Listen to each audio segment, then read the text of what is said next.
Good morning. Welcome to Funky Rainbow's Book Bazaar on this glorious Saturday morning.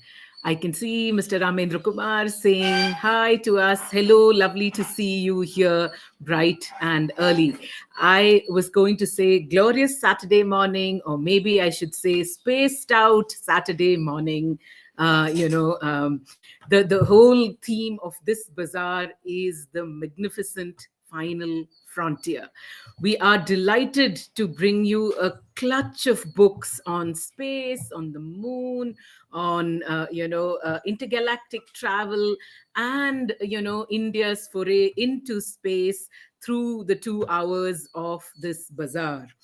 Of course, this was a theme that was much in demand. We've had lots of parents, lots of teachers write into us telling us, why can't you do a bazaar on space, on the space based theme? This is for all of you out there, fantastic books on fascinating space. Of course, it's a the idea of space holds so much fascination for all of us, whether we are children or adults. And we can imagine why many parents and many teachers have repeatedly been asking us for books on this theme. Of course, the whole concept of space, for instance, circular mountain, the books that you read, maybe books of fiction or books of non-fiction, circular mountain ranges, geysers of sulfur, oceans on a steady boil, unidentified flying objects. I mean, this could be the greatest holiday destination for many of us, isn't it? But what we're talking about is space, the earth as a glittering orb. I mean, and I'm sure so many of us have seen these images over and over again. The earth as a glittering orb in let's say cosmic emptiness, really, right? I mean, you've seen these beautiful pictures of the earth just floating in the universe. I mean, fortunately we're not alone, or hopefully we're not alone. But I think that picture of the earth in the universe, in the cosmos, gives us a sense of our humanity.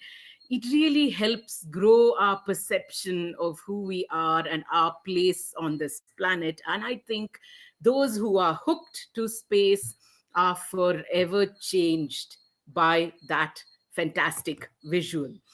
So, like I said, for many of us, growing up in the 80s, which is a lot of us all of us at Team Funky Rainbow, the whole concept of space, came alive because of, several iconic, there was, I mean, of course, we had heard of Yuri Gagarin's first flight to space, the first man to do a suborbital hop into space. Yuri Gagarin, 12th April 1961. And I remember even in our early years being so fascinated by the fact that a man had gotten onto a rocket and shot off into space.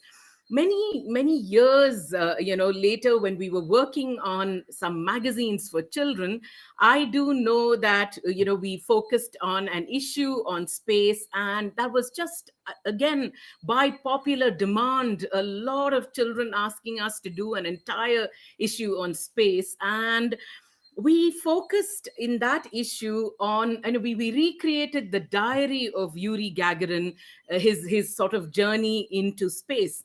Sham, wrote the piece for the magazine in a lovely diary form. And I'm just going to read one really lovely anecdote which sort of sets the theme, for space, so to speak. I mean, we know his iconic words where he said, "The earth is blue," right? When he first shot off into space, his iconic words that echoed. And we no TVs, nothing to watch at that point in time. Everybody listening to it on the radio, his iconic words, "The earth is blue." Apparently, he shot off into space. It was a mission that lasted 108 minutes basically, and he was the first human to orbit earth, and then of course came back. Now we have recounted it in the form of a diary, and the last part of his journey, where he makes a return into back into the Earth's atmosphere, as his parachute prepares for the final descent. He sets foot on Earth, and this was at 10:55 a.m. that he sets foot on Earth in a plowed field 108 minutes after liftoff. Now that he's out of his tiny capsule, everything seems big and peaceful. An old woman and her granddaughter gaze curiously at the visitor who has dropped into their field from the sky. A cow grazes nearby. Slowly, cosmonaut Gagarin, the first ever human being to orbit the Earth, approaches them. "Are you from outer space?" asks the old woman as Gagarin takes off his helmet. And you know what he says? "Would you believe it? I actually am," said Gagarin, and quickly said, "Don't be alarmed, I'm Soviet." So, of course, I mean, that momentous journey to space sort of, opening up our understanding of the final frontier. Of course, exactly 23 years later, and when we were all in school, 3rd April 1984, we know Rakesh Sharma got on the Soyuz T-11 and blasted off into space, becoming the first Indian to do that. And those wonderful iconic lines, I mean, they did a lot of work aboard that ship, studying space, taking photographs. And when Prime Minister Indira Gandhi spoke to him, asking him what does India look like from outer space, those memorable lines that are etched in our minds forever. He said "Sare jahan se acha," which means more beautiful than anything else in the world. The fascination for space, as you can see, ladies and gentlemen, has remained eternal. And I mean, I have Mamta and Aarti saying, "Way to go, editor Amma." Really, Mamta and Aarti, we know, for those of us who grew up then, that those lines will never fade away. And we want children in this generation as well to understand the unfathomable nature of the great beyond, and to and of course, we have so much technology at our power now, so perhaps greater understanding that can be fostered of the world beyond our world. So, of course, we're going to start off with a clutch of recommendations. As always, I want to say all the books that we're going to recommend at the bazaar today, up on our website, www.funkyrainbow.com. And well, good morning, Divya Purandar saying, "So nice to be watching Book Bazaar after a while. So nice to have you back. We wondered where you'd shot off into outer space, really, but we're glad you're here on Earth joining us at the bazaar." Good morning, Avyuk Nair. Delighted to see you here. I was so sure that this was a theme that would interest you and Ameya Nair and your parents. Thank you for joining us at the Space Bazaar this morning. Like I said, all the books up on our website, www.funkyrainbow.com. Please, click on the tab that says Bazaar, which is right up on top. There will be a drop-down menu, and, one of them will say Space. Click on that, and all the books that we're going to talk about and all those that we cannot talk about, simply for lack of time, up there, on our website. Do if any of these recommendations interest you, do make sure to order from there. Annapurna Das saying, "Looking forward to this theme." Absolutely looking forward to it as well. Of course, I mean, and I know this is true for Muttama and Sham as well. Star Trek defined so much of our space fantasies, isn't it? And William Shatner and, Spock. And I can't, forget the excitement when Persis Kambata came onto the show and, was this, great looking astronaut in space. Really, I mean, such Parul Kala saying, "Good morning. I've bought a few books for my kids, and they were lovely. Nice to be part of the bazaar today. How lovely to see you here. We do the bazaar every Saturday on different themes, and we'd be delighted if you joined us, whenever you're free. Like I said, these beautiful fantasy adventures too, shaping our love for the final frontier. I'm going to begin with, my first recommendation for the day, and for all of us, for the youngest of us as well, the first concept of really space and the sky is the moon. I mean, countless parents have, told their story. I mean, told their children stories about the moon while feeding them, while putting them to sleep. And our culture is full of songs and rhymes and, poems about the moon, really. So we begin with a wonderful book called Look the Moon, written by Sandhya Rao and illustrated by Trotsky Marudu, which is a beautiful book about the wonder that is the moon. Because it's a circle sometimes, it's a slice sometimes it's there fully as a full circle, and sometimes it's really not quite there. What's going on? What is this moon?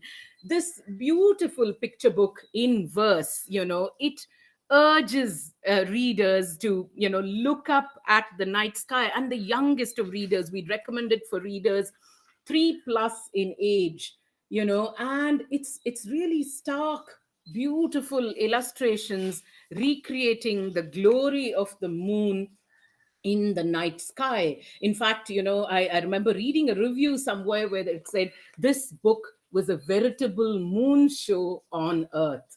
Really, what a beautiful way to describe a glorious book about the moon. Sandhya Rao, and a wonderful writer for children, and Trotsky Marudu, bringing alive the moon in all its shapes and sizes and glory for the youngest of readers. Like I say, we recommend this for 3+ year olds. And I mean, if you're reading it out to your child, the child can be even younger.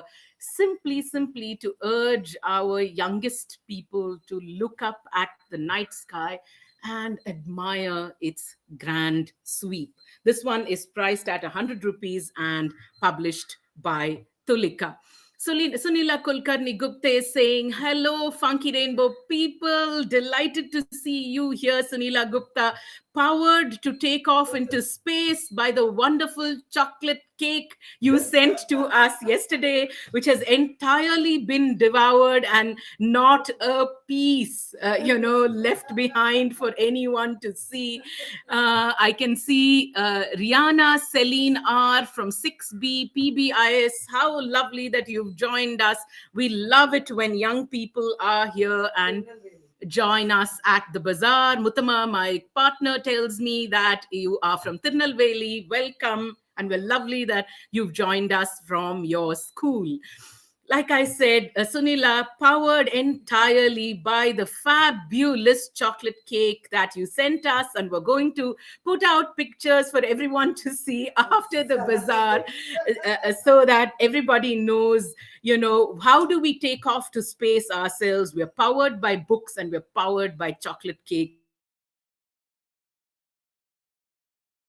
Absolutely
And back again, the very talk of chocolate cake, I think, absolutely caused a huge blip. Sunila saying, no, no, no ordinary cake, no icing. Mamta and Aarti, you said no one sends us cake. We're going to right that wrong very soon. So there we are back again, to our Space Bazaar. My next recommendation is a lovely little book of non-fiction meant for 6+ year olds from Tulika's First Look Science series. This one, called Bhumi's Story, Space, was actually put together by a group of students from Srishti, Anushka Kalro, Rajasi Ray, Sankalina Nath, and Shubhangi Goel, who created this lovely story of Bhumi. And I particularly love this first spread, this beautiful illustration of Bhumi, the gentle planet in splendid isolation in the cosmos. So she's a gentle planet and she loves to play games with her friend, the moon. She loves to trace star patterns. She loves to see comets whizzing by. You can see it's a great book that, sort of, I mean, it's of course part fiction, part non-fiction, in the sense that, Earth Bhumi is presented as a character who thinks it's really exciting to live in space. However, the book is filled with lovely facts. And, this entire series, which is Bhumi, Bundi, Dhuli, Gitti, and Biji, all their stories introduce children to the basic concepts of the world that we live in. And this one that focuses on space, telling us about the mysteries and the vastness and the beauty of space in the context of Bhumi, our Earth. It's a fabulous book for young readers. Like I said, we'd recommend it for 5+year olds or maybe even 6+year olds, depending on the reading levels of the children. This one is priced at 135 rupees. Our next book for the day is a delightful one. And when Funky Rainbow is doing a bazaar, food really can't be far away. We're such foodies, and it. We don't even have to tell you that, basically, right? And lo and behold, in keeping with the thing that Funky Rainbow likes most of all, is this lovely book, Pani Puri Inside a Spaceship. This is a hot holiday destination as far as I'm concerned. If you can literally and really get pani puri inside a spaceship, golgappas any day. And Aarti and Mamta, since you're watching, the golgappas, the best golgappas are in your city, really, right? So let's do this trading. You send us golgappas and we'll send you cake, right? Now, what is Pani Puri Inside a Spaceship all about? It's written by Vidya Pradhan and illustrated by Arpita Bhattacharjee, and about this young girl called Chiki who is so picky about her food. She dislikes mooli paratha because she thinks it smells. We have very similar beings in our company, in our planet as well, basically. Sham, who so aptly has said, Mooli is his kryptonite, very rightly, taking an example from Superman. He says Mooli is his kryptonite. We completely agree. We could put him onto a spaceship and send him off to outer space, really. Now, what does Chiki want to do? She wants to explore space, and she wonders if you can get pizza, ice cream, and a pani puri in a spaceship. Now, the lovely thing about the book, really, and it's actually a conversation between Chiki and Ninu, who's her brother, over lunch as they discuss what astronauts eat while they are on a mission when they are up in outer space. There are some lovely touches to the book, really, right? Where her mother is a scientist and her dad is a pilot. And, Chiki talks about wanting to study science and someday fly higher than her daddy. She wanted to be like people who fly high into space and are called astronauts, or as she calls them, star sailors. What a beautiful idea, and really a child who can sort of see it in these lovely perspectives. Science worked into this as well, about eating pani puri inside a spaceship. Can you not? What happens to the pani in the puri? Is it just going to fly away? Does it fly right into your mouth? You're going to have to read this lovely gem of a book from Pratham to find out. This one's priced at 45 rupees, and we'd recommend it for 6+ year olds, 7+ year olds. Even it is a bit text heavy, as you can see, and lots of bits and bytes of information about spaceships and the impact of gravity on a spaceship. Our next book, again, a beautiful fantasy adventure called The Starlight Adventure. It's really a fabulous book, and perfect to kindle a child's interest in the galaxies, in the constellations, and in the stars that are up in the sky. This one, written by Parinita Shetty and illustrated by Isha Mangalmurthy and Upamanyu Bhattacharya, is a fabulous adventure about, again, a brother and sister, Naina and Madhav, who decide to settle their disagreement in outer space. What happens when they blast off into outer space? And as you can see, and what is that disagreement about? The one and only wonderful moon. What is it made of? It's an egg laid by an alien, said Naina. Nonsense, it's a ball made of cheese, said Madhav. And so they decided to find out by blasting off into space. And what happens as they travel into space? They meet a host of odd characters, a unicorn who can't stop eating, to a dragon who won't stop crying. Who are these glowy creatures? And what a beautiful fantasy, in a manner of fantasy, introducing us to the spectacular constellations that you can see in the night sky. So in this illustration, about when you see the unicorn, when you see the dragon, that they are beautiful star constellations that inhabit the final frontier, the galaxies right above. And there is a little bit of information about different shapes in the sky, and about the different star creatures, the different constellations which are named after star creatures: the unicorn, the dragon, the queen, the swan, the clock, the flying horse. What a beautiful way to introduce children to the marvels of our galaxy. This one, again, published by Pratham. We'd recommend it, same 6+ years. But these age groups that we pitch for the books, I mean, they're just hunches that we have.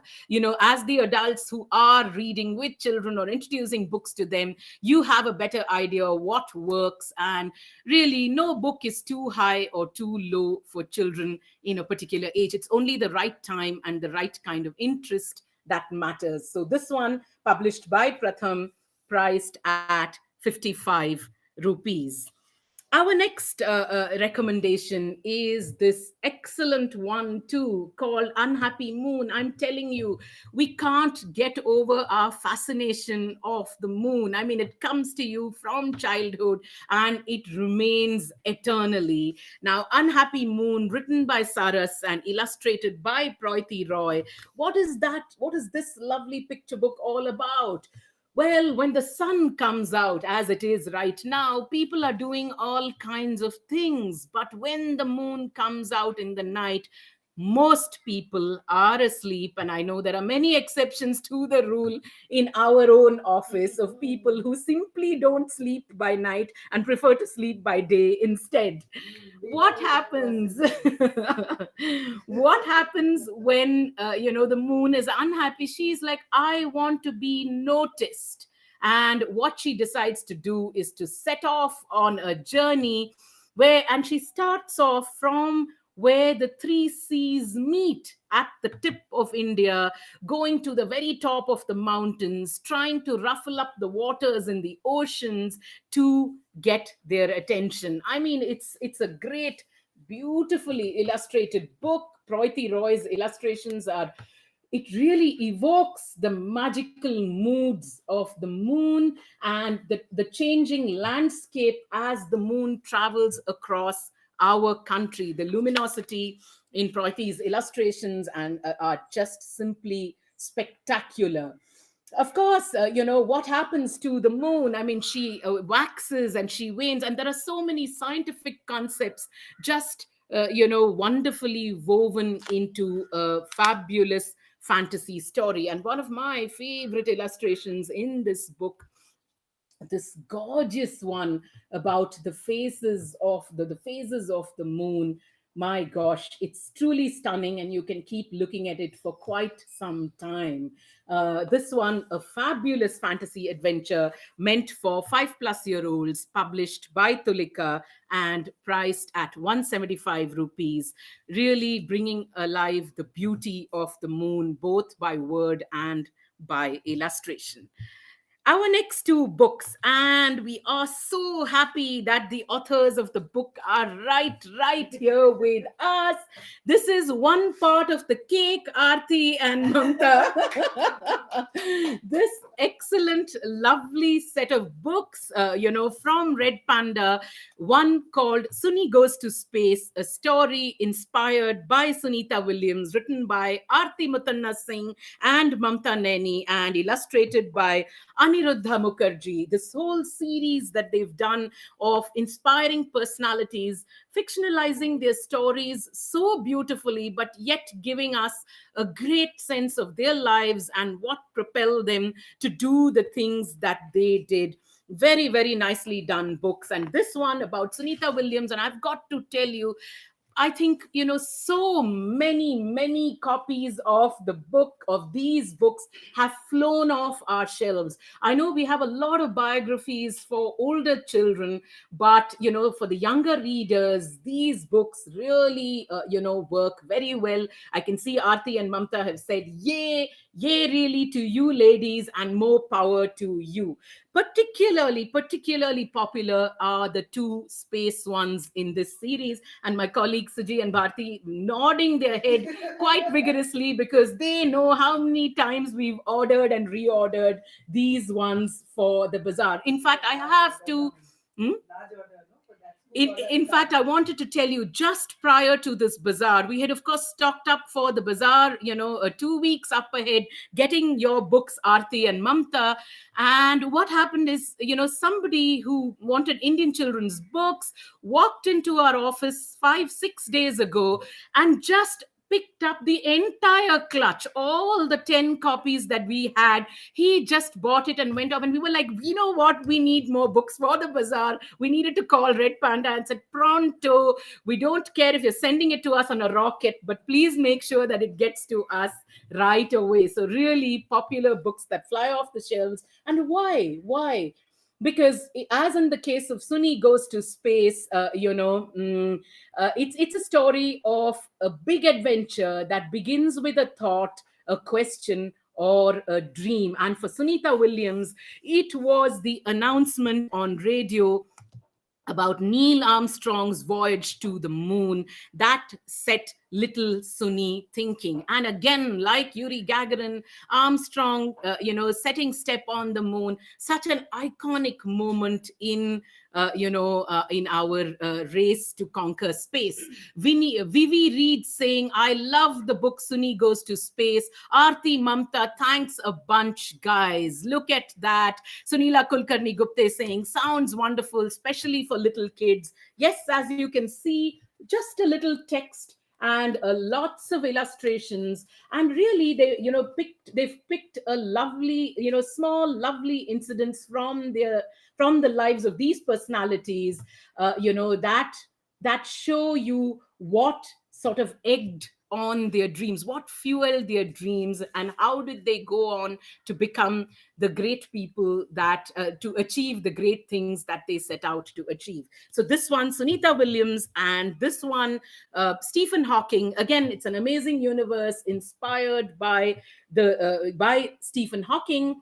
which so beautifully tells us about a young Stephen Hawking, who was quite a misfit, born in Oxford in England, quite a misfit, in his own. He was a quiet guy, and like a lot of children, first day of school, cried and cried and cried and didn't want to be in school. You can see even a couple of years later, he didn't show that much interest in his studies. And his friends, I mean, the way, his lessons didn't hold any interest, and his friends often called him a slow coach. But the thing was, there was a brilliant mind inside that head. And the fact that he loved to pull things apart and rebuild them, these small episodes pointing to us adults that it's quite fine if your child sort of, I don't know, pulls apart your TV and assembles it back again and it doesn't quite work.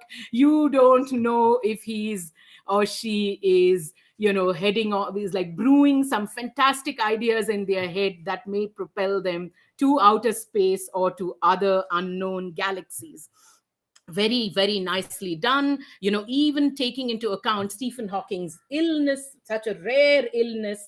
And even when the doctors gave him only 2 years to live, the way he surmounted these odds to become one of our greatest scientists of all time. And we know Stephen Hawking wrote such fantastic books, in fact did some lovely books with his daughter as well, Lucy Hawkins, to open the marvels of space up to young readers. Now, these two published by Red Panda, priced at 199 rupees each, absolute must reads, for all of you with children who are 5+ years in age.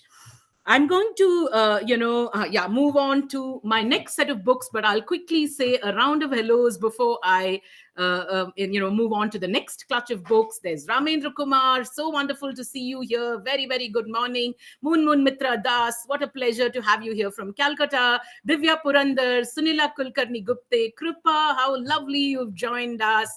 Divya Menon, Avyukt Nair, Ameya Nair, Annapurna Das. Lovely to see you. Parul Kala, Anisha Tulsian Bajaj, Sumana Kundagrami, Pratima Dheer, Malika Ravi Kumar saying, wow, sounds so interesting. Would love to get this one. Most definitely, yes, it should be on your bookshelf. It can travel from ours to yours. You can just order it on our website. Matthew Jacob, all the way from Dubai. Lovely to see you here. Kamala, Mamta, and Aarti, how lovely to see you here. Rohan Subramaniam, what a pleasure to see a young man here at the bazaar. Aarti, Mamta again. Vivier Reader or Vivier Reader, Stories from Stone. We just love it that you're here every bazaar. Nilima Sinha, very, very good morning to you, ma'am. How lovely you've joined us at the bazaar. The Dog Ears Bookshop, we love it when our independent bookstore friends join us at the bazaar. And it's such a pleasure to see you here, Dog Ears team. Thank you for joining us and supporting us. Mom Geeta Mani, who's supposed to have been in school but has bunked for space at the moment, really. Thank you for joining us at the bazaar. And with those set of hellos, I get on with some more recommendations on the theme of space. This is my next recommendation, has got to be one of my most, and I think it's true for all of us at Funky Rainbow, one of our most favorite books by an author whom we really love, Manjula Padmanabhan and her Shrinking Vanita. What is the story all about? I mean, and Manjula Padmanabhan, being the adept writer that she is, stories layered with wonderful meaning. There's just 3 days to go before a gigantic killer asteroid is going to end life on Earth. Doesn't that sound like one of those big Hollywood movies where, somebody is trying to save us from the end of the world? I can see Sham's son Aaron nodding his head vigorously. And so what's happening? And everybody is in a panic. everybody except Vanita, who has decided that she's going to save the planet. She has made a plan drawn up to the minutest detail, all with the help of pure science, with the help of some fridge magnets and a little puppy and a special gift that she has for shrinking. It's such a delightful book, really. It's a spectacular work of science fiction meant for young readers. We'd recommend this one for 8+ year olds. You can see lots of illustrations again by Manjula herself, who's such a stylish illustrator, really. So, text and illustration virtually on all pages, and quite a gripping sci-fi adventure that blasts you off into space and keeps you turning the pages. You have to find out whether Vanita's superpower can save the world. Hi, Auntie. I'm Amritayu, says Moon Sun. Hello, Amritayu. We're so delighted that so many young people of different ages have joined us at the bazaar this morning, because our guest, who will be with us in another 15 minutes, is really, really keen to ensure that the love of science and the love of space is absolutely instilled in our youngest readers. So don't go away. There's a lovely conversation waiting right ahead for you, and lovely to see you here this morning, Amritayu. Thank you so much for joining us at the Space Bazaar. Our next recommendation, and we have, okay, I have time to do a couple of more, right, Cham? Our next adventure is this excellent one, which is part of the Aditi series of adventures. Aditi Adventures, The Space Flower. Now, this is a set of books, Aditi and the One-Eyed Monkey, Suniti Namjoshi, a great writer for, actually written some fabulous books for adults, a great feminist writer herself. And I remember through my, years doing literature in college, her book Feminist Fables was such a Bible, really. And it's lovely that she did a series and has done other books for children as well. But this adventure series, it has 13 books, is it? It has 13 books in the series, and they can all be individual adventures, would be lovely if you read them start to finish, because there are so many exciting things that happen in the course of Aditi's adventures. Now, in this one, which is the Space Flower, what happens? It's a space adventure, and one of Jupiter's moons is going out of orbit and calling out to Aditi and her friends. So, with the help of some scientific genius, that's a techno sage, and if you've read some of the earlier books, you will know that there is a techno sage.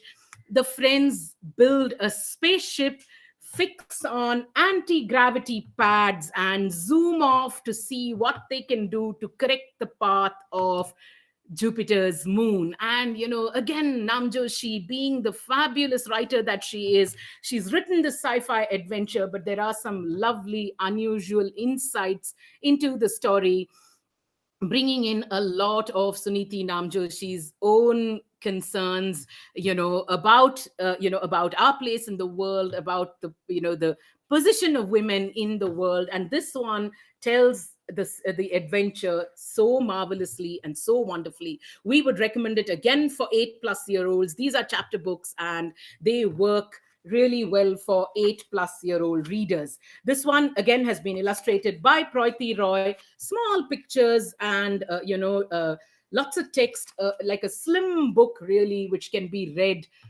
so easily. Sunila saying her Aditi books are so fabulous, love them all, really, and they're so inexpensive at 135 rupees, published from Tulika.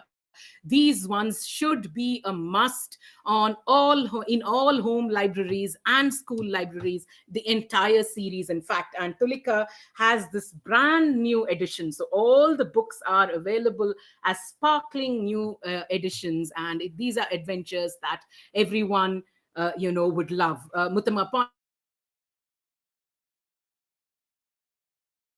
books, 8+ year olds, and 9+ year olds, and 10+ year olds. So we would recommend it again for 8+ year olds. Our next recommendation is this excellent one. Avatar, which means in a couple, I hope in this year, we'll have the other two books out as well.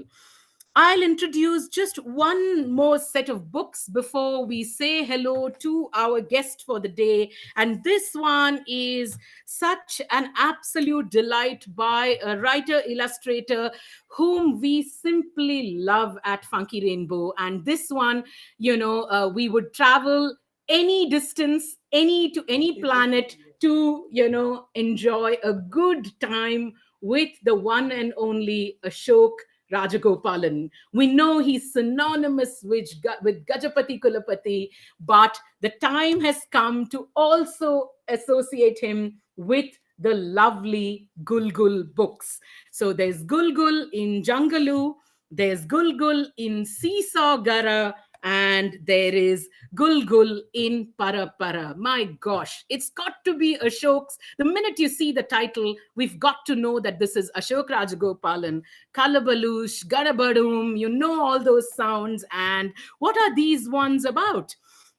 Well, Gulgul is a little girl who lives on a planet, and Ashok, being Ashok, has these lovely tongue twisting names. The planet is called GR33N. And I challenge you to repeat it right away without looking into the book. And she lives on this planet with Jeet. And of course, they're all clever puzzles. You will notice as you read the book, and I should not be giving it all away, that GR33N, when you read it in a particular way, probably means green. And are we on the green planet or not? Well, she lives on this planet with her parents, Jeet and Megha. And on a fun day, when they're making their way back from a planet called H4H4H0, their space car crashes into an unknown lake. And that is when they realize they have landed in Jangalu. What happens? Of course, they meet a strange elephant like creatures. Elephants can't be far away from Ashok's radar or orbit for sure, really. So they meet a strange elephant like creature called Patches and give her some yummy fruit and grass to eat. But they need to repair their space car. They need to get back to their own planet, GR33N. Delightful chapter book it is. You can see Muttama has rightly pointed out to me that H4, H4, H0 is perhaps H2O. Well, you have to read the book to discover these and more riddles and mysteries tucked away in its pages. Excellent chapter books for our youngest readers. You can see large text and Ashok's quirky illustrations peppering the pages. And really, we've got a mouthful of creatures creatures and words and things that come into these books. There's Megha wants to design a zinc chuck that will shoot them back into space. What about the caring animals of Jangalu? They are called the Longfellows, the Gluglugs, the Flip Pots, and my gosh, all those excellent tongue twisters. There are 3 books in the series: Gulgul in Seesaw Para, another space adventure, and Gulgul in Para Para, which is again a fantastic space adventure. All a lot of fun, all full of creatures, and all intergalactic adventures. These books published by Speaking Tiger, priced at 250 rupees each, a must read for, let's say, children who've grown up reading Gajapati when they are younger and have enjoyed Ashok's quirky humor. This one for them when they're a little older, maybe 7, 8, depending on their reading levels. Each one of these priced at 250 rupees. And of course, with this, we would like to, introduce our guest for the day. She will join us in a bit. Is Minnie there? Yeah, okay. She will join us here just in a bit. And I have, on behalf of Funky Rainbow, the honor and pleasure of introducing all of you, to Minnie Vaid, the author of a book that has taken us into space and back several times over. every time we've picked it up. I mean, it's really out of this Thank you. world in every way. Good morning and Good welcome to morning. Funky Rainbow's Book Bazaar Mini. Thank you so much. What a nice introduction. And what a nice topic. Funky Rainbow is a wonderful title. I might steal it, and write something on it. Fully full Ah, approval, to steal the ah, name and use it, because you just weave magic with your words. I'm just going to thank quickly you. introduce Minnie to our audience, which is happily for you, Minnie, many young people who've popped up and said hello. Wow. I'm 9-year-olds, even a 2-year-old, I think, another 13, 14-year-old and 18-year-old.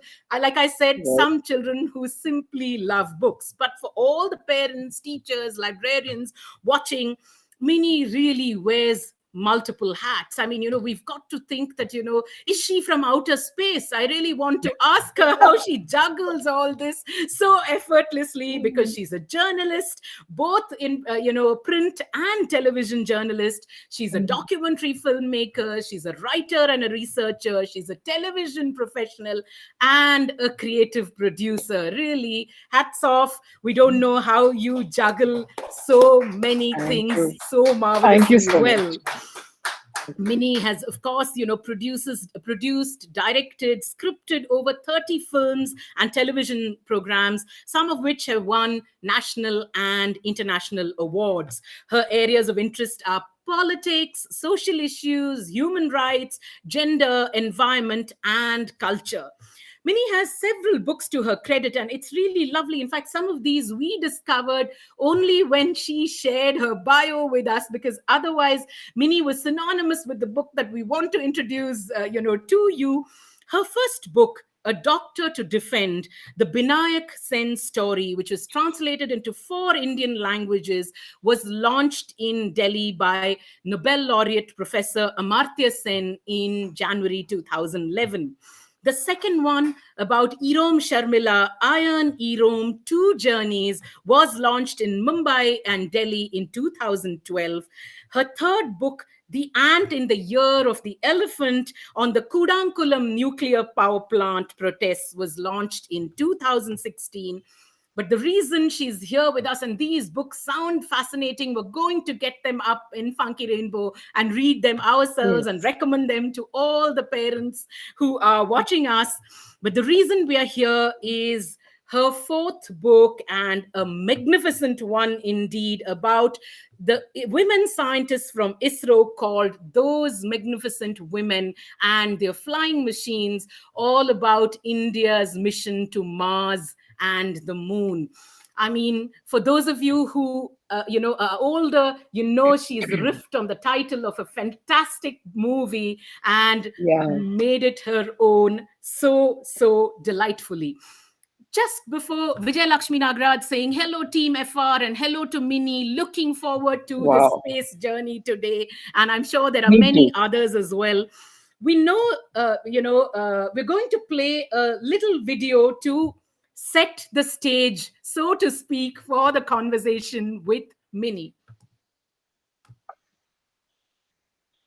Second की दूरी पर launch से और हम इस समय आपको सीधे लिए चलते हैं रॉकेट के बहुत ही नजदीक जहां से आप देख पाएंगे कि किस तरह से प्रक्षेपण अपनी तैयारियों पे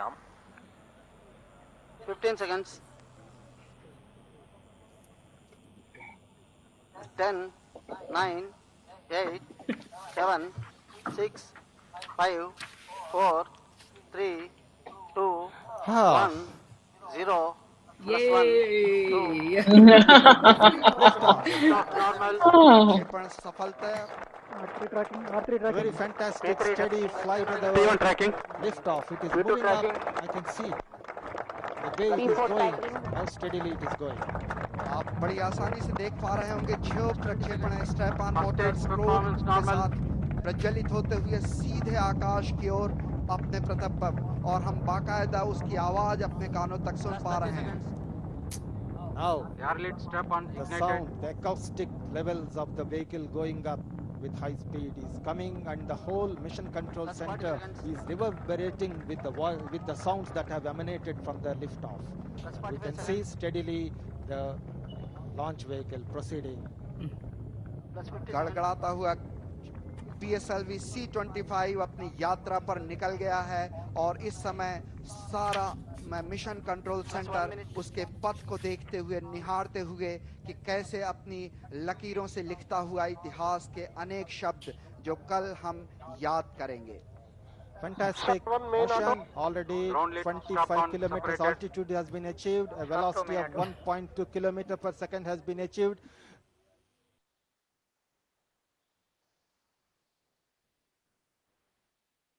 Yes, goosebumps Yes. for all of us.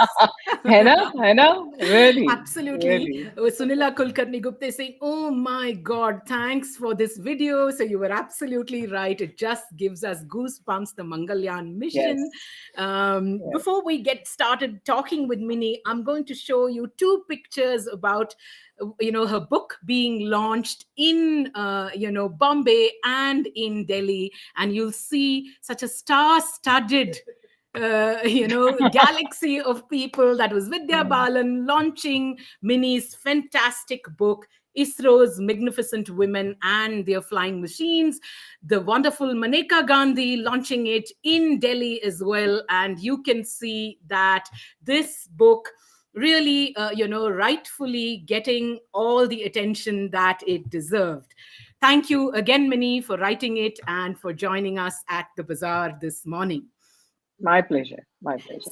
So of course, we've set the stage, like I said, to talk about a Mm. book where it talks about the lives, the triumphs, and the successes of the extraordinary women scientists at ISRO, and how they really Mm. overcame biases and challenges to spearhead our Yeah, successful missions. How and why absolutely. did their stories interest you, Minnie? Okay, see, that video, even 7 years later, because that's 2013, 5th November, can still give you goosebumps. And so just imagine what the women scientists who were working on the mission, what they would have felt like, and how they described the story about, 10 months later when the orbiter actually entered Mars orbit. So, in fact, when they were telling those stories, I got like, not just goosebumps, but tears in my eyes, just like imagining what it would have been like for them. And there are different ways that they described it. One of them said that, that moment was like the putting a tali around, Oh my like it's God. like the wedding. Yeah, really, Shreya, I felt that kind of excitement. And all of them, they were just, so even now, after, this So many good. years have passed, yeah, it can still give you that feeling. But for me, see, I attended a conference, a women's conference, where these women were the ISRO, the Mangalyaan women were the slated speakers. And I frankly, I only went for the conference because I saw their names. I hadn't ever, I hadn't ever known about the women scientists. In fact, there was very little coverage given to ISRO women scientists earlier, before the Mangalyaan mission. And I thought, let me go and see, what did they do on the mission. And Mars, anyway, always, whether it's children or adults, conjures up all kinds of mysteries, and there's a fascination for Mars which will never go away, no matter how many films you make on it and how many books you write. So I went to listen. And believe me, for a person with zero science background, I was spellbound for those 45 minutes that they spoke, because not only did they take you through the Mangalyaan journey, they also spoke about how they did it really, and they spoke in such um, regular matter of fact tones, like one of them, Ritu Karidhal, I think it was, she said, yeah, so we worked in the day on the mission, and then we went home and we looked after our kids and families and all, and then we went back in the night again, we would work on the mission, and somewhere we sent a rocket to space. And we the whole hall kind of erupted. They were just so matter of fact and unassuming, and I don't really have the word for it, but we were overwhelmed by the enormity of the task that they had achieved. And they were like, yeah, it's a regular day's work. to send. Though, of course, then they explained that, yeah, it took, there was no history. They had no history earlier about how to do this mission. It was announced 15th August 2012 by Manmohan Singh, that, okay, so we're going to do this. And it took them about only 15 months Oh, to, put it all together, design it, and then make a foolproof thing. They had only one chance. And space is a very unforgiving place. Doesn't give you second chances. If you've missed it, you've missed it. The next chance would have been 2016 for wow. the orbiter to enter Mars. And so they just achieved all of this from scratch in not only a record time, but in a record budget. And they did all this without any fuss and feathers. And for me, like, the biggest thing was that the women, they just balanced everything, home, family, children's homework, husbands, schedule, everything. And then also sent this. I mean, it was just fantastic. So that prompted that, okay, this is a story that needs to be told. This is a story that these are visible role models, and they need to be, showcased, and people need to know about them. I had no idea who they were, and I'm a journalist, so, shame on me. But for children and younger generations, so then I went up to them later on and said, you're just wonderful. I'd like to write a book. And they were so taken aback. Why do you want to write a book on us? I said, because, did you not hear yourself what a talk you gave and what all you've achieved? And I said, okay, get in touch with our, there is a protocol you follow. Ah, And I did that. And then the day I entered the ISRO campus to interview all of them, it was just fantastic. I can That's why the term magnificent, because they were magnificent. They are magnificent women. I can well imagine that those iconic images of the women scientists, Yes, just regular yes, ladies, right? yes, Celebrating yes. when and I love the acronym that they got, MOMS, right? The Yeah, mission, yeah. the mothers of Mangalyan, Uh, what yeah, I yeah, mean? yeah, yeah. That's very nice. Yeah. Just Mars Orbiter lovely. Mission. In fact, Mm. it's thanks to I think at that time ISRO really made a concerted effort to publicize the whole Yes, Mangalyaan yes, journey. You could trace on Facebook and yes, social media, yes, and we would all yes, get up in the yes, morning and look up to see what's yes, happening. yes. Kahape pauncha, how's it going, Absolutely. kind of thing. Absolutely, absolutely. And Which they women, hadn't done earlier. They hadn't done that. It was, even absolutely. for Chandrayaan 1, there was some interest, but people didn't know. And in this Yes, time, they opened it up to, Facebook and Twitter, that you got to see what was happening. You got to, sort of follow the participate journey. in a way, follow the journey, follow the Yeah, journey.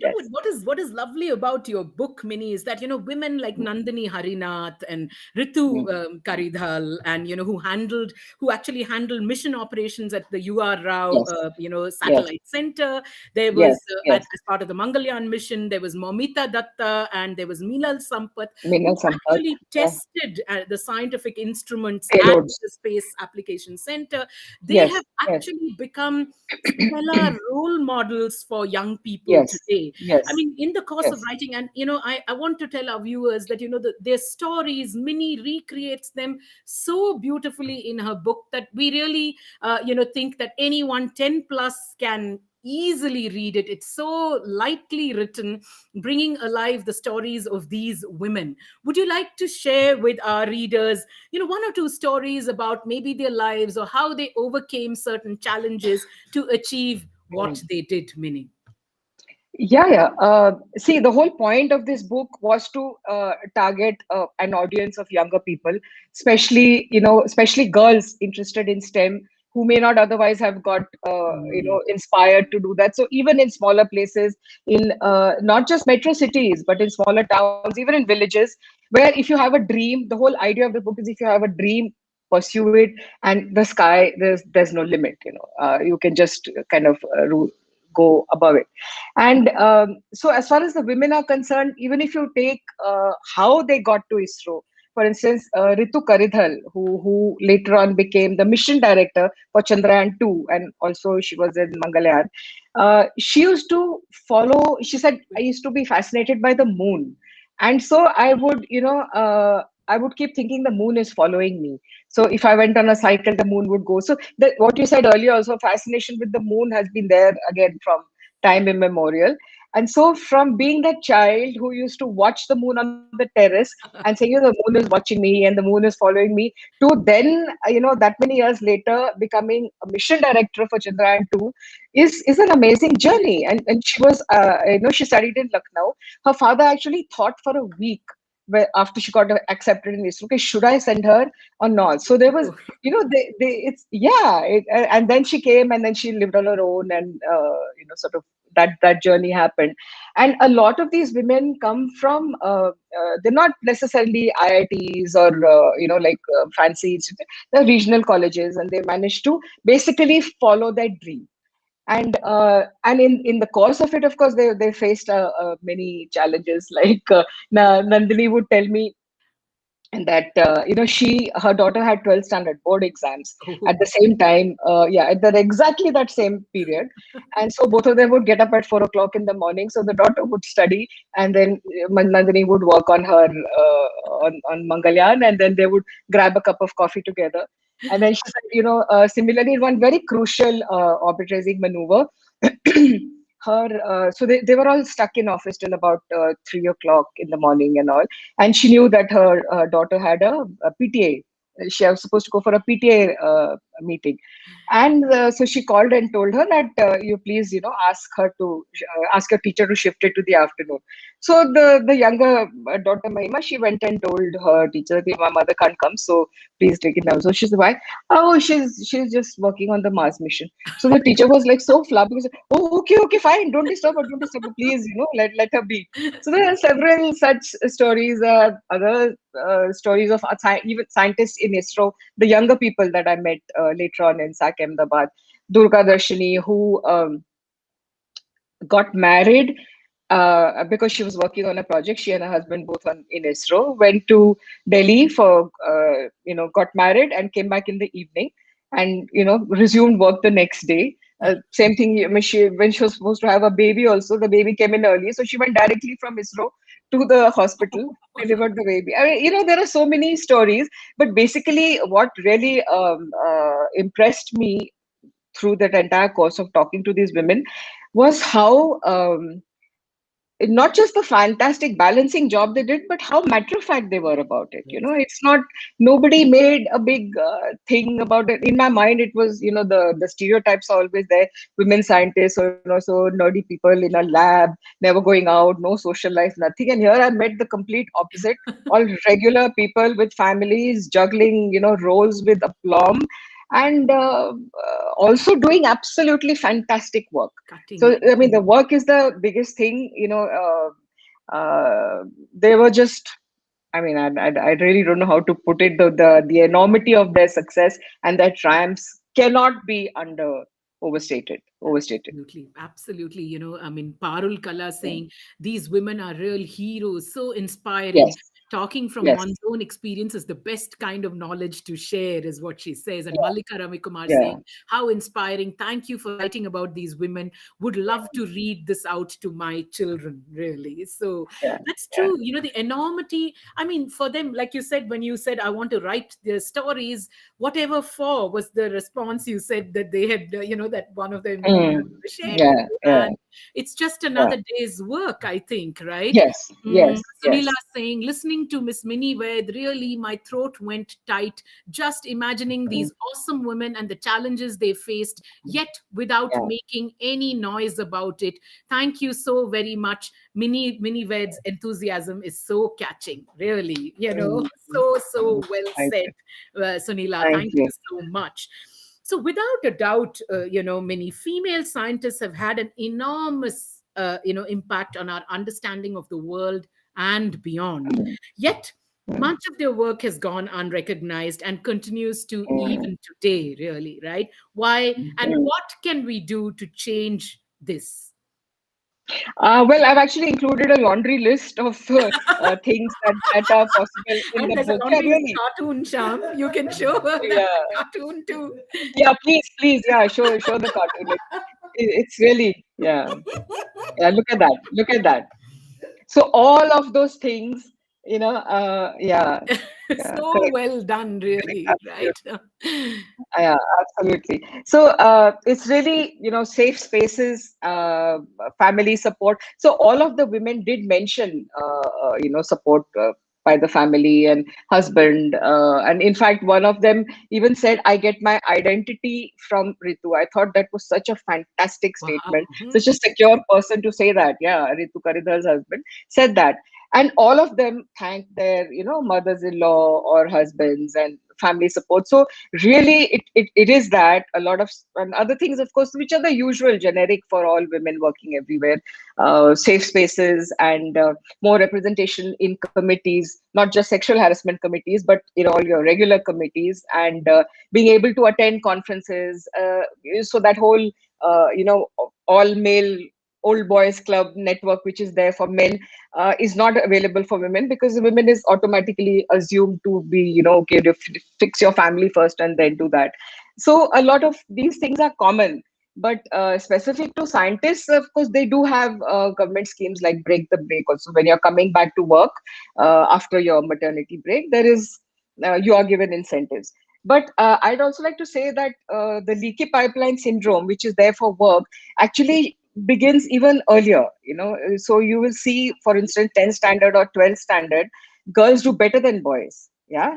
If you Mm. see the merit list, girls always do better than boys. Then even up to graduation. Then after that, it kind of, drops off. And because the parents want, his science will take too long. What will happen to your marriage? Then once you're married, then the mommy track. So you get, sort of you fall by the wayside in that sense. So the reason that there are few women at the top, you need many more Ritus and many more Nandinis and many more Meenals and Maumitas, because that's where you'll be able to show that Correct. you can have women at the top positions. Right now, there's never been a woman, chairperson of ISRO or even of any other like major organization. Nobody at the top.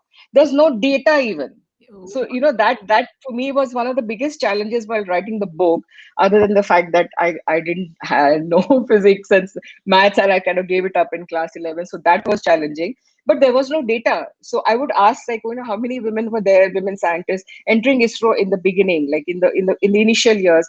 No data. Any comparison between, at that time and today, and there whether more women are there? No data, because it's not thought important enough to collate and even have that.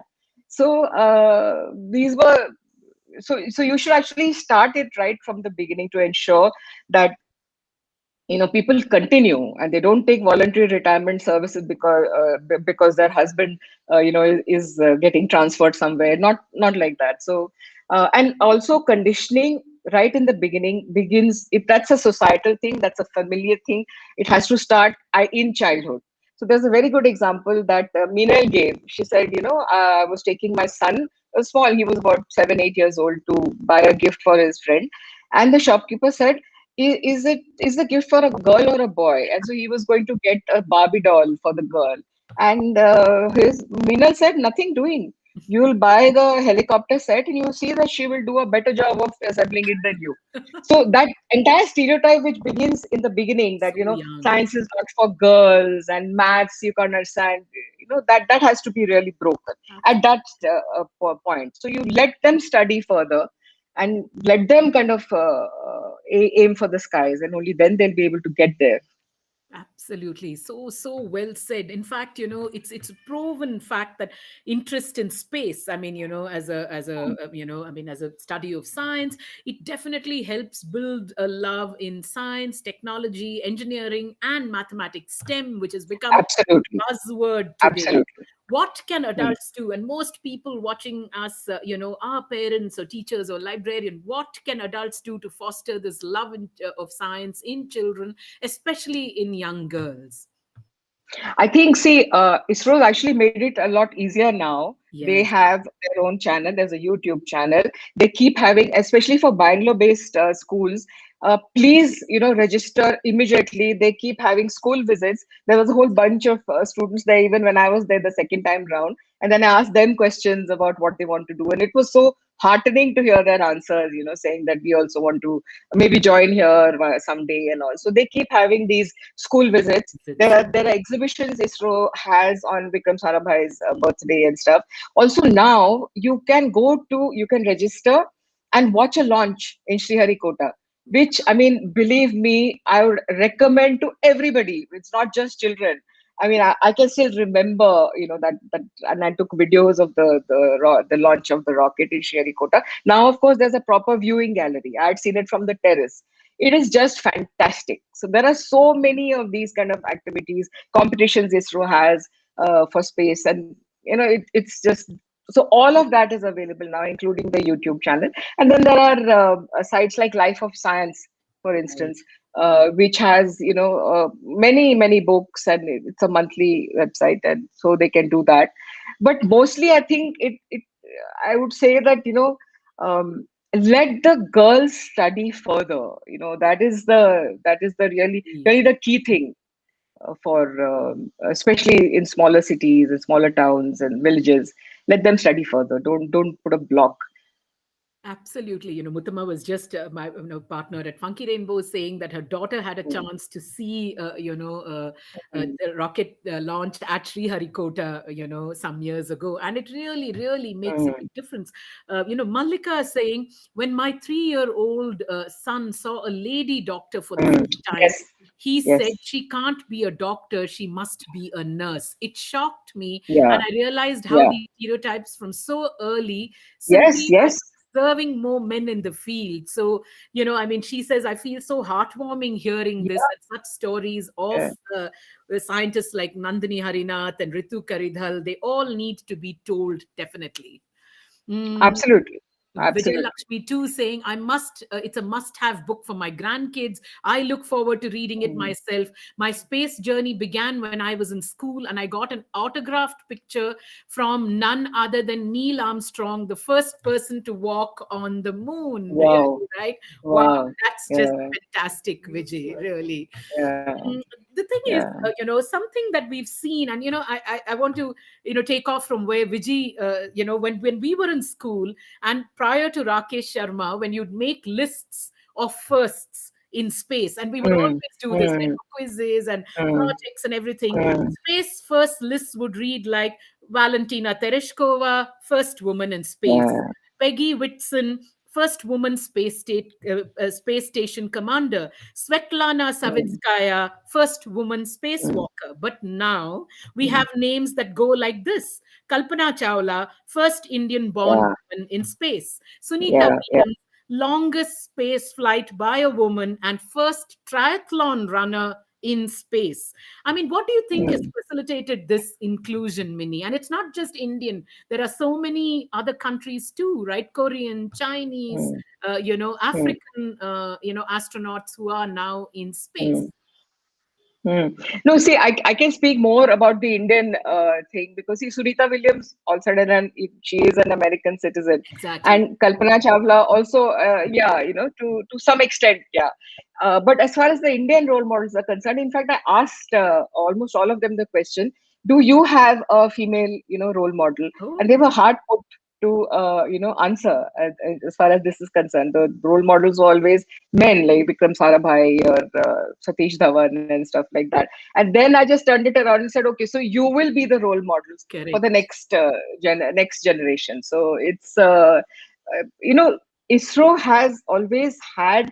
So in fact, what I was thinking is that today's women who say Ritu reached a mission director of Chandrayaan 2, that level, that's on the shoulders of the many women who have sort of done very sterling work in the initial like the PSLV, for instance, wasn't successful immediately. There were Exactly. a lot of failures that they had, and I had talked to a few of the women scientists who worked on that.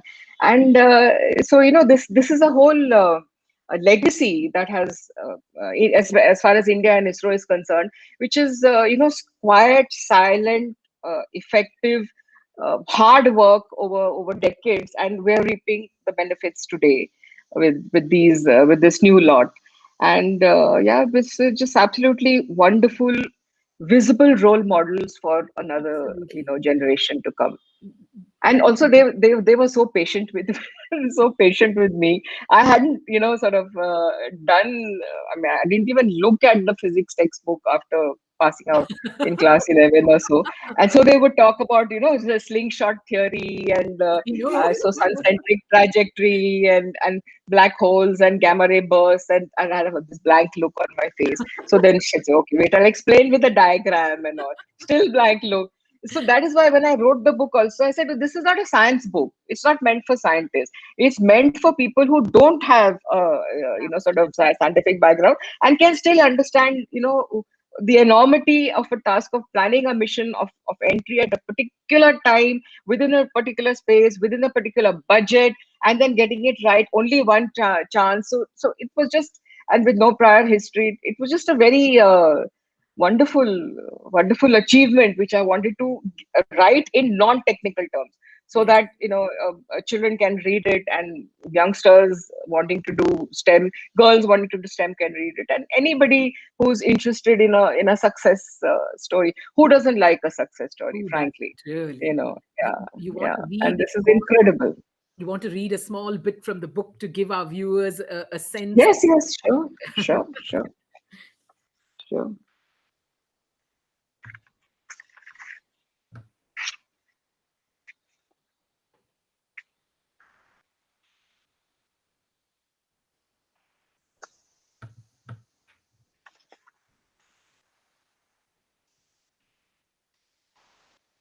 I think I'll just, to encourage people to go for the launch, I'll just read a small excerpt which was, based on the launch that I saw at Right, Sriharikota.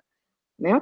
right. So at 1 minute to liftoff, a female voice takes over the counting. T minus 30 seconds, T minus 25 seconds, and so on. At 6:59 p.m., the sky is completely dark, making for an easier viewing. The instructions continue as the seconds are counted off. There is complete silence on the terrace. When 10 seconds are left, the numbers are ticked off in quick succession. At T0, an aura of incandescent light rises up behind the canopy of trees not too far away from where I'm standing. The countdown continues +2, +4, +7, even as the light spreads wide and high, illuminating the entire sky in a spectacular arc. Lift off normal, says the earlier male voice. He counts till +25, at which point another announcement is made. First stage performance normal. In this short time, a little over 60 seconds, the luminescent beam narrows into a great flaming ball of fire that keeps climbing higher. In less than a heartbeat, the patterns of overhead clouds knotted together are backlit, even as the round orb of light becomes smaller and smaller, gradually vanishing into the darkness. The whole sequence feels like watching the sun rise from the earth at a fast forward pace and vanish into another cosmos. I imagine a young girl somewhere in the country watching the same spectacle on a television screen, perhaps sitting in a village community hall, visualizing a day where she can blaze a trail in space as high as the rocket soaring in front of her into the great unknown. Wow, wow, really.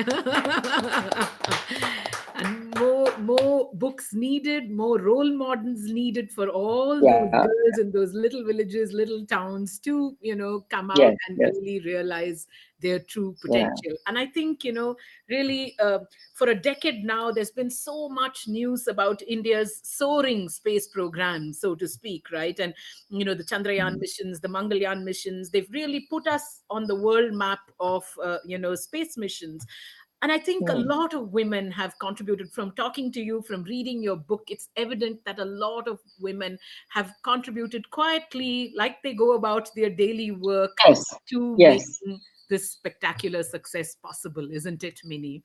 uh, Yes, absolutely, absolutely. And I also met a lot of younger women at ISRO. So uh, initially, the story was supposed to be only the Mangalyaan mission, but when I went to Ahmedabad, SAC Ahmedabad, the mhm. director was kind enough to say that there are many other women also who you can meet. See, if unless you get permission and clearance, you can't just enter and interview whoever you like. So I was lucky enough to get that permission, Wow. and I interviewed actually a total of 21 ISRO women scientists for this book.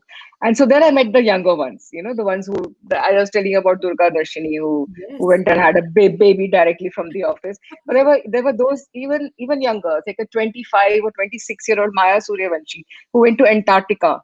And she was the only girl there. She spent 4 months over there on a mission and came back, and now she's doing her PhD, must have finished by now. So a whole range of women doing amazing work, which normally you wouldn't even know about this. When it is a mission like Mars or Chandrayaan, there is a spotlight and you can sort of applaud the achievements. But there are a whole bunch of women and men also, of course, just that my focus was women, who are doing equally great work. Somebody was working on a hooter, railway Oh. hooter, like a sensor, because you have a lot of these railway crossing deaths. So I asked her, what's the project you're working on? She said, no, we are working on a sensor hooter. So 2 kilometers in advance, and by now it must be ready also. You get a warning, and so it stops accidents. There are people working on navigation, people working on tsunami alerts and distress. It's just wonderful work that they're doing. Wow, wow. That, gives us so much hope, gives us so much insight, and really the women of ISRO to be celebrated in every way for the spectacular Absolutely. achievements, for showing us in all ways and all spheres. It doesn't matter whether you're working in, environment, or if you're working in, Yeah. technology, Yeah. to show that the sky is definitely not the limit. Your limit is what Yes. you set for yourself. There's a Absolutely. lovely quote that you have in the book from Vera Rubin, who's a pioneering Yes. astronomer. Yes. I'm so glad Astrophysicist. that came Yeah. out on the cover Yeah. itself, where you say there is Yeah. no problem in science that can be solved by a man that Man, cannot that be cannot be solved solved by by a a woman. woman, Yes. really, Yes. right? Yes. And the women and Absolutely. ladies Absolutely. of ISRO really showing us the way in every way.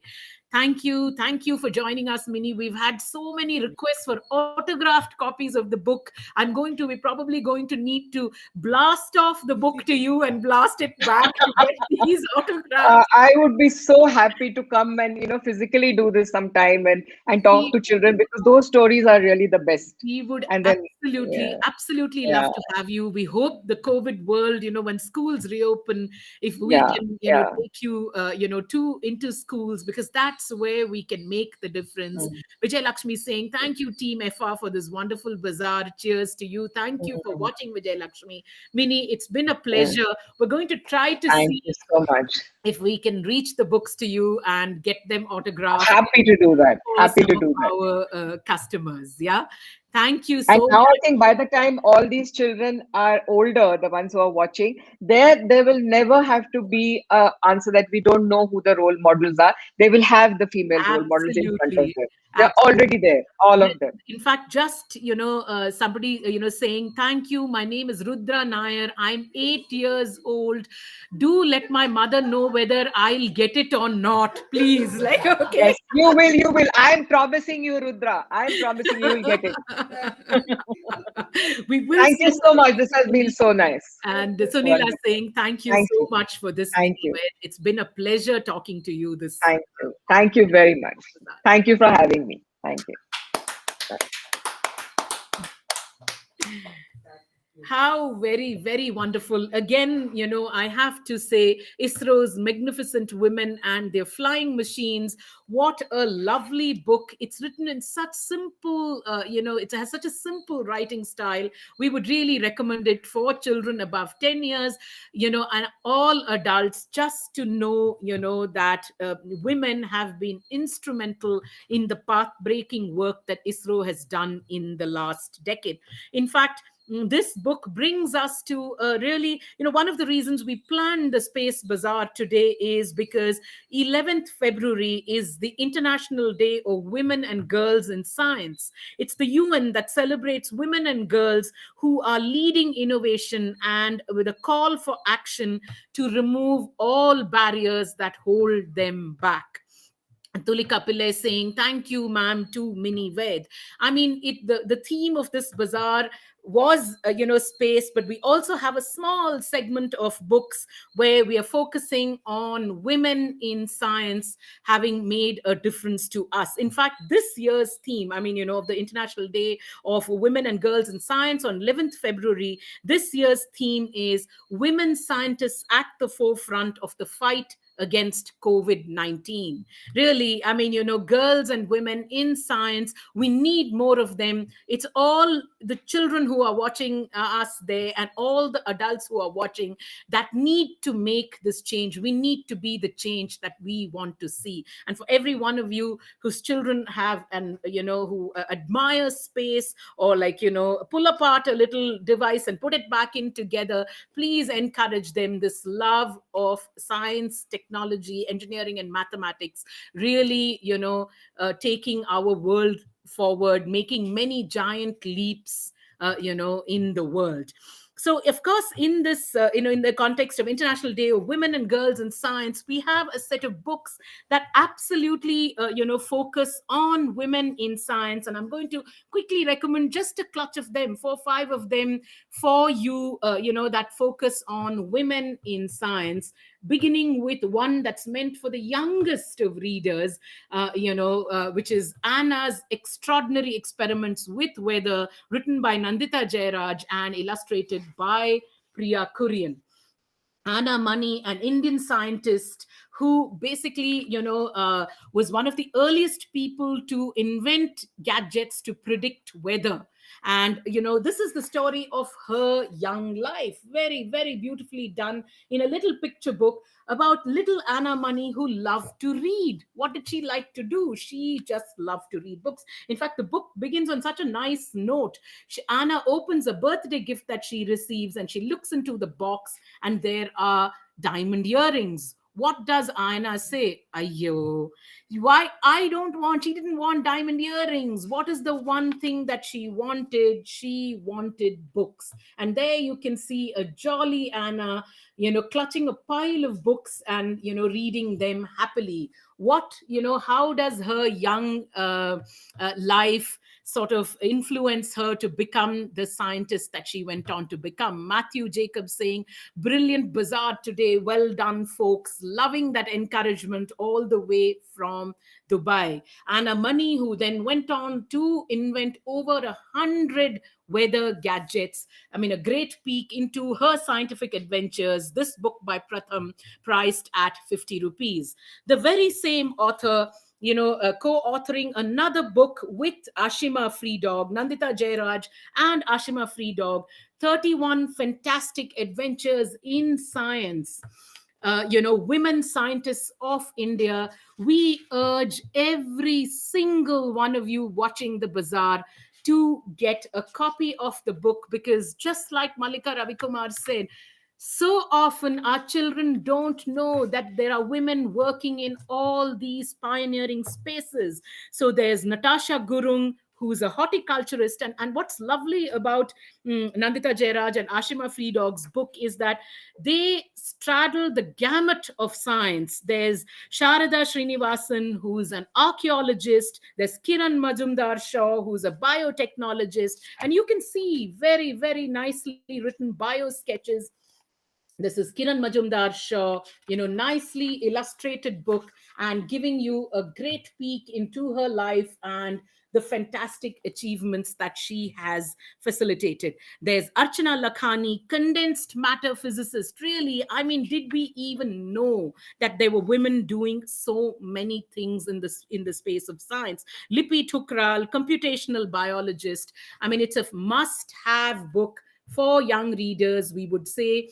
Oh, Tulika Pillai saying, "Nandita Jairaj is my aunt. My God, yeoman service she has done with Ashima Free Dog for bringing, for telling children. We need to know, our children need to know, adults need to know that there is not a space in science or anywhere else that women haven't come in and made a difference." It's a fantastic book. We would recommend it for 8+ year olds, 9+ year olds, depending on the reading level. And this one priced at 399 rupees, published by Penguin.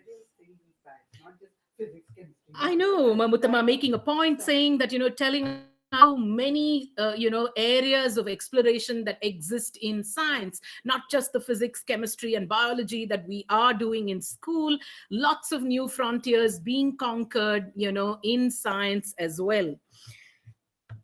Another book, and of course in keeping with what Minnie read, and Minnie Red's book of course is a classic, really, right? I mean, the Magnificent Women and Their Flying Machines, focusing on the women of ISRO. There's another book that we have in Kannada, but we don't have this in English. It's about the Mangalyaan mission, done as a picture book, telling you, and exactly the same thing that Minnie was talking about, the slingshot movement, the orbiting movement to get to get Mangalyaan up into space.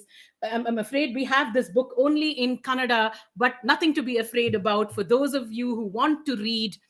Sorry. I can't see it. You'll have to put it up on the screen. For those of you who can read Kannada, I mean, just a single copy of this lovely book. We're going to try and see if we can source it in English, quickly enough. Again, this one by Pratham, priced at 55 rupees. I've got a clutch of, I've got another lovely book called I, Ada. This is, about Ada, a rebel, a genius, and a visionary, by Julia Gray. What is this? It's all about Ada Lovelace, the world's first computer programmer. I mean, she's a much celebrated figure, and this lovely book, who he was a daughter of Ada came from an illustrious family. England's most, her father was England's most famous and quote unquote notorious poet. And I'm going to let you guess who could that be. Let anybody put up things saying who could Ada's father be. But she is raised on a diet of mathematics and French verbs by her strict mother, and but a child whose imagination absolutely was set free by her parents. Primarily sort of inspiring her by way of telling stories filled with science, and stories that celebrated scientific achievements of different kinds. I'm going to watch to see if anybody has guessed the name of her father. The quote unquote is notorious. She didn't have an easy relationship with her father, but I guess it's a tough one. The fact that she was born in England may give you a clue, but there's a whole host of English poets that we have read as children. Her father was Lord Byron. And of course, how what Ada's inventions, how does she go about becoming the world's first computer programmer? Minnie telling us, thank you to all of you who logged into the bazaar today to listen to me. Like the magnificent women of ISRO, you have all been a magnificent audience too. Wow, wow. Thank you so much for that, Minnie Ved. We have absolutely, we completely agree that our audience is really magnificent, to watch us week after week, share our love of books. I mean, it's incredible how supportive and magnificent you are as an audience. In keeping with the line of computer programming, another excellent book, and this time focusing on Indian computer programmers, this one called Cracking the Code: Women Who Have Changed the Way We Look at Computers, written by Alisha Sadikot and illustrated by Shreyas R. Krishnan. Again, a lovely insight into the women who have changed the way we code. I mean, computers pretty much determine so much that we do in life today. I can see Sunila asking a question saying, was it a romantic poet? Well, I gave you the answer for sure. And this one, this book, Vandana Vandi Varma, really our children needing to know the work of these excellent Indian computer coders. For instance, in fact, even the blurb of the book actually takes Ada Lovelace's name. What do the 19th century English mathematician and scientist Ada Lovelace, new age fashion designer Anouk Wipprecht, and the current digital minister of Taiwan, Audrey Tang, have in common? So the answer is they have all impacted the way we look at computers and coding. And this book introduces us to many such iconic women from the world of technology, including Indian women who have made the difference. So you can see Anouk Whiprecht and how she brought technology and coding into clothes and fashion designing, really. This one, again, published by Pratham, priced at 60 rupees. And one handsome book, which we stumbled upon only a week ago at Funky Rainbow, when we were researching the Space Bazaar, this excellent book from NBT called Women Scientists in India: Lives, Struggles, and Achievements. Look at the book, ladies and gentlemen. I mean, look at the number of women who have contributed to enhancing and our understanding of the scientific world. And I guarantee you, there's a contents page that runs to 4, 5, 6 pages, and we've so many of these scientists and women we've never even heard of. So I really think this is a book, it is, I mean, the book states the fact that women have had a strong presence in the sciences for well over a century, and yet so many of their achievements have been ignored. So this story, this book that outlines their lives, their struggles, and their achievements, and the fact that they've paved the way for so many of us to do the things that we want to do so easily. This is an excellent book that contributes to the history of science in India.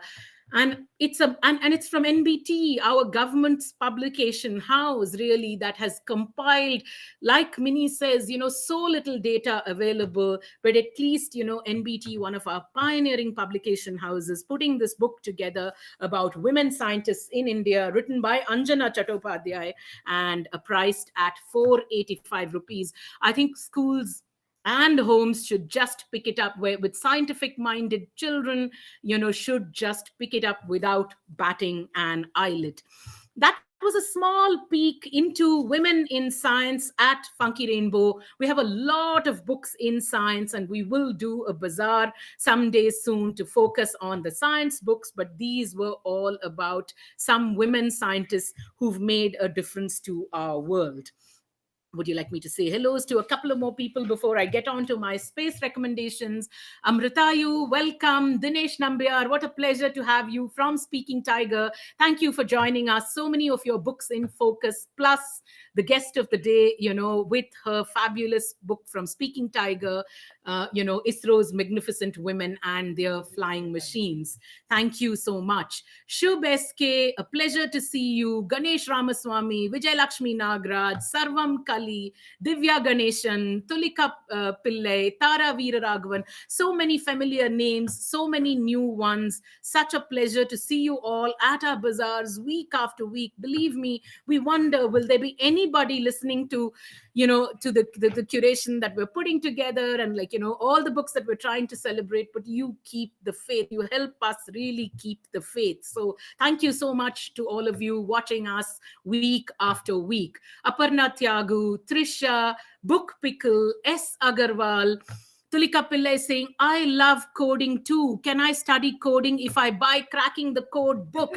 My dear, you can study anything that you want in life if you buy the Cracking the Code book, because it's not just the Cracking the Code book, just about any book. The thing that it does is it cracks your mind open to the endless possibilities that exist in our universe. And we want children, we want young people like you to know that you can set out and do anything and everything that you wish to achieve. Reading is a giant really. Rimi, Preeti CR, T4 Tales, what a pleasure. Nest and Den Library, lovely to see you here this morning. We really love it when independent bookstores and libraries and, publishing houses watch the bazaar, because it gives us faith that, there are, people out there who want books, and, what we need to do is to reach it to them. Toka Box joining us all the way from the US. What a pleasure. Anjani Rajgopal. Rudra Nair and Rupa Baliga. Such a pleasure to have supportive parents and supportive patrons like you at our bazaar week after week. I have a clutch of other books to recommend on space before we move on to our new arrivals. And these are, we come back into space, and I have two lovely books of nonfiction that have come out recently, I think in the last 1.5 years. There's India's Space Adventure by an author called Biman Basu. And I've got to tell you this, when we started Chatterbox, a magazine that we put together very, very many decades ago, I think way back in 1999, there was we wanted to do a feature on the sun, and one of the earliest books that we managed to get as reference was by this very writer, Biman Basu. What a delightful book it was, giving us bits and bytes of information on the sun. We can see Biman Basu is still at it, bringing out spectacular books, that and this one specifically outlining India's adventure into space. It's a great ready reckoner, bits and bytes of information on all kinds of things. India's brave space programs are the extraordinary science and technology behind it. Chandrayaan, Mangalyaan, future manned missions, Gaganyaan, fascinating trivia, and a whole bunch of information, making this a lovely ready reckoner for young readers. We would say, starting from age 8 plus, but for curious minds, and beautiful photographs accompanying the book, and as part of this series called Let's Find Out, published by Red Panda and priced at 399 rupees.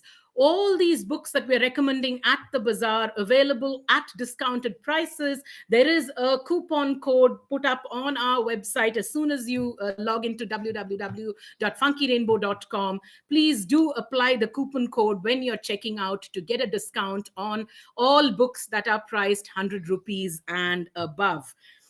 A complimentary book from HarperCollins, again, India in Space, and has this very, very attractive thing that says includes NASA activities and a pull out poster inside.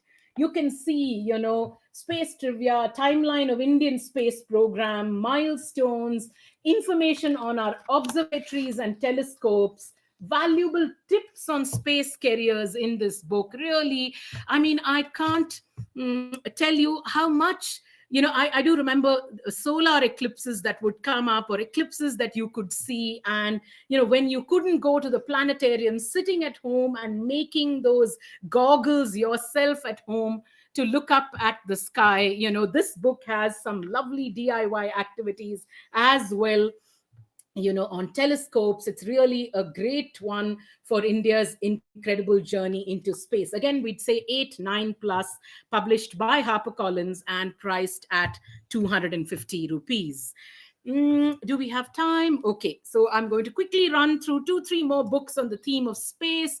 Happily, a lot of fiction, and perhaps this next one that many of you parents might be familiar with, Madeleine L'Engle's lovely book, A Wrinkle in Time. I mean, it's a book that many children have grown up reading, many adults have enjoyed. And what is it? The story of Charles and Meg and their friend Calvin, who travel through a wrinkle in time in search of their missing father. Of course, like any good classic story, there are evil forces, and their journey is dangerous, and their journey through time and space is really dangerous. It's a fantastic fantasy read. It's an established classic, and this edition, which is Puffin's edition, has a lovely interview with Madeleine L'Engle and an afterword by her granddaughter. It's really, I think it's going to be made into a major motion picture, or it's probably already a major motion picture. This one priced at 299 rupees, a must read for fantasy lovers, for children who love fantasy. This one we would recommend, again, 9+ year olds, maybe 10+ year olds, depending on their reading levels, priced at 299 rupees and published by Penguin. David Baddiel with Future Friend, which we had put into our new arrivals some weeks ago, a superb space sci-fi adventure. And what is lovely is that it's one of those back to the future, but this is it's going ahead into the future, because in 2019, its protagonist, Rahul Agarwal, is a genius inventor. What is Rahul's problem? He has only one big problem. He is terribly lonely. In 3020, there is Pip with an at and a 256x hashtag YY.3_7, who is very, very lonely in her living space too. And she can't leave her living space because of the heat that is outside. And what happens? Pip, who explores a glowing ring in her lab, finds herself suddenly thrust back to 2019. Rahul, Pip, no longer lonely, embarking on the space adventure of a lifetime. It's a lovely book. It's a happy read, and it's really a, to use a good cinematic word, a blockbuster novel if there was one. David Badiel with Future Friend, priced at 499 rupees. We'd recommend it for 10 plus year olds. A book of nonfiction, again, simply because we have a lot of kids who walk in every now and then saying, please give us a book of facts and trivia. And there's 501 facts factory with a book on amazing space mysteries and marvels by Gayatri Ponvannan. Book is full of trivia. The book, whether it's the Big Bang or the Big Freeze, or whether it's comets, asteroids, meteors, just a whole bunch of out of this world topics covered in this book, and lots of exciting bits and bytes of info collated for trivia buffs in this book by Heshet. This one priced at 299 rupees, and written by Gayatri Ponvanan, who has actually done some lovely books of fiction for children as well. It's really the kind of facts that are likely to let you go ooh and ah. I assure you about that. And our last set of recommendations for the space theme, how could we go off without two lovely books from that one and only master storyteller, Satyajit Ray. This one, The Diary of a Space Traveler and Other Stories by Ray, and with an introduction by Chitra Divakaruni Banerjee, is a superb collection of stories that introduces to us Satyajit Ray's eccentric genius scientist, Trilokeshwar Shonku. I mean, it was written so many years ago. This was in fact written in Bengali, so this has been translated by Gopa Majumdar, all about how Shonku shoots off into space and leaves, and cannot, there's no trace of him in on earth at all. It's exciting, it's imaginative, it's funny. The stories in this collection really bringing alive Satyajit Ray's love for language. I mean, it's the translation, all credit going to the translator for that. And telling us that so many years ago, decades ago, sci-fi being such a huge area of interest for young readers. Again, we'd recommend this one for children who are 10 plus, 11 plus, all adults, because Satyajit Ray's writing is such a delight. A newer book in the Shanku series, I think, which just came out last year, this one called The Final Adventures of Professor Shanku, again translated from Bengali. This time by Satyajit Ray and Indrani Majumdar, by Satyajit Ray himself and along with Indrani Majumdar. This one has an introduction by a very, very well-known filmmaker and writer, Dhritiman Chatterjee. It's the last volume of Professor Shanku's escapades, and eccentric, brilliant, benevolent scientist who travels all over the galaxy facing some exciting near death situations. I mean, how can there be anything more exciting? And of course, there is his beloved robot who makes an appearance even in the first book that I showed you, Girid, and his cat called Newton. What else but Newton? So this one again, a fantastic, adventure, a Shonku adventure, and these are collections of short stories, so very easy to read. You would, absolutely enjoy. Readers 10 plus years old, 11 plus year olds would definitely enjoy these books. This one is priced at 250 rupees, and this one priced at 299 rupees. Two excellent space adventures. With that, of course, we come to our new arrival segment, and I can't believe that time has just whizzed past like this. But yes, a couple of new arrivals to showcase.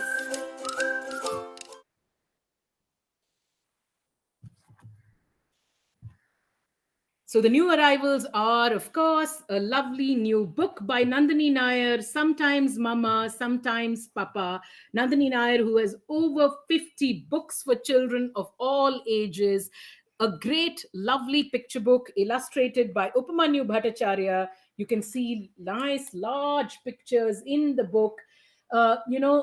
Sort of talking about the changing natures of families. For instance, there are lots of children these days who have two homes, and what happens, understanding that life of separated parents. Is it a sad story? Not at all.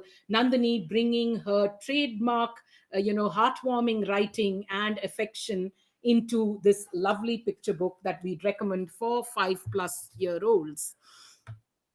The next one, and which has absolutely landed on our shelves just yesterday, the second part of the Gopi Diaries series by Mrs. Sudha Murthy. This one called Finding Love, about Gopi, the puppy whose first book was such a huge hit, about Gopi coming into the house, into a family, and settling into that family. We haven't read this one, but it's all about Gopi growing into a confident little pup, and even more cheeky and mischievous right now. Beautifully illustrated by Sandhya Prabhat, whose colors really, really bring alive stories. Colors and illustrations really bring alive, a story so well for young readers. This chapter book we would recommend for 7+ year olds, for all Gopi fans. Shubh SK saying, we love Gopi. Well, this one is then definitely for you, Shubh. It's the second part in the series, and I do know that your son is going to enjoy it considerably. The third one, the third new arrival, a favorite writer at Funky Rainbow, an old book reissued in a new avatar, a clown for Tenali Rama by the one and only Subhadra Sen Gupta. I really hope the Menons are watching. Giant, Subhadra Sen Gupta fans, they are. This book has been out of print for a very long time and has found a new lease of life with a new publisher. Subhadra Sen Gupta's Clown for Tenali Rama, published by Speaking Tiger.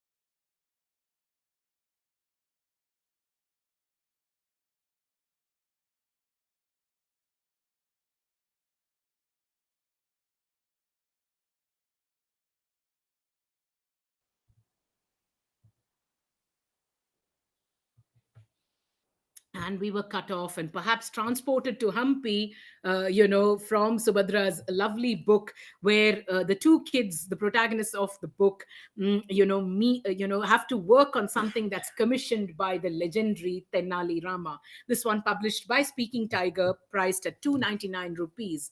From there, a lovely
We do have some, glitches occasionally, and I'm sorry, friends on Instagram, that you have to wait while we restart everything and get back our live stream again. Thank you for your patience, and really thank you for watching us in these large numbers on Instagram. So, like I said, Kashmir, by the wonderful Deepa Agarwal, who's written many, many books for children and books for adults as well, set in the state of Kashmir. And she does not fight shy in the couple of stories that I've read to talk about the uncertainties of lockdown. It's such a contemporary book. It's come right up to the present, bringing alive the beauty of a state as well as the turbulence that informs it. A book that's at once filled with joy, and that also tells us that when people are isolated, how it changes their lives.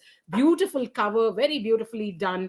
Where this is meant for young adults, we would recommend it for children over the age of 12.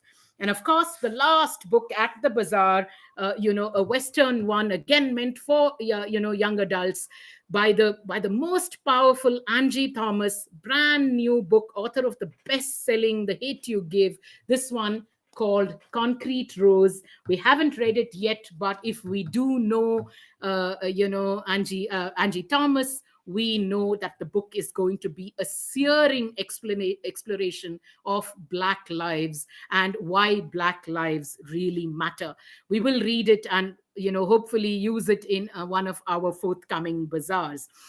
This one published by Penguin Random House and priced at 399 rupees, definitely meant for 15 plus year olds. Concrete Rose by Angie Thomas. And with that, we've come to the end of our bazaar, but we won't go away without saying hello to so many friends who've continued to watch us till the very, very end of the bazaar. I mean, I know we said hellos to many people. There's Red Eye Chapter. How lovely that you've joined us from Madras. Just Menno Labels, Nimi Elise, Rosella Stephen, what a pleasure, Ashok Pandian, Neil Jarial, Praveen Sheikh, and Ramya Prabhakaran. Thank you for watching us on Facebook, on YouTube, on Instagram. It really, propels us to do the things that we do at Funky Rainbow. Deepa Agarwal, Mutamast, and all of Team Funky Rainbow telling you thank you for this lovely new book that we have on our shelves. Like I said, the theme of the bazaar, all about space and how women in science have shown us that the sky is not the limit when it comes to science. So we will end by modifying one popular saying that when you encourage a child to read, when you encourage a girl child to follow her dreams, it's one small step for women, but one giant leap for womankind. With that, we come to an end of our Space Bazaar. Thank you for making space for Funky Rainbow in your lives always. Bye-bye and have a great weekend. All our books that we recommended up on our website, www.funkyrainbow.com. Of course, you can reach us on WhatsApp as well on 99004 95665 if you want specific recommendations. Bye-bye and have a wonderful spaced out weekend.